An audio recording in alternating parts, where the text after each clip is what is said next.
এক, মেসির পরিবার মাঠে আসেনি। ২, আর্জেন্টিনার প্রেসিডেন্ট আসবে বলেও আসেনি। ৩, বাকি প্রায় প্রত্যেকটা ম্যাচেই গ্যালারিতে সিমিওনে ছিল, কিন্তু ফাইনালে তাকেও দেখা যায়নি। ৪, লাউতারো মার্তিনেজকে ১ মিনিটের জন্যেও স্ক্রিনে দেখা যায়নি, খেলা তো দূরে থাক। ৫, হাফ টাইমেই এনজোর ১ ইউলো, সেকেন্ড হাফ ইউলো লাল কার্ড।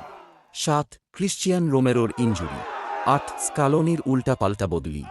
৯, পুরো ৯০ মিনিটে কোনো শট অন গোল নাই। এমনকি ১২০ মিনিটেও গোলে শট ছিল মাত্র ২টা। ১০, যেখানে স্পেনের পাস ছিল প্রায় ৮০০, সেখানে মেসিরা করেছে ৩০০রও কম। জাস্ট ভাবা যায় না। ১১, প্রায় প্রত্যেকটা বলই লুজ করা। বাকি কিছু উইন করতে পারলেও সেকেন্ড চান্সে যেন স্পেনের কাছেই তারা পাস দিচ্ছিল। ডিবক্স থেকে বল এনে সোজা মিডে গিয়ে স্পেনের পায়ে বল দিয়ে দেওয়া। ১২, ক্রিশ্চিয়ান রোমেরোর ট্রাম্পের সাথে হাত না মিল না।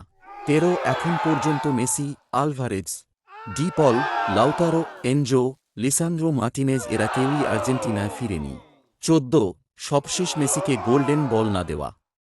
যেখানে রদ্রি কোনোভাবেই এটার দাবিদার না, সেখানে গোল্ডেন বল তাকেই দেওয়া হলো কোন পরিসংখ্যানে?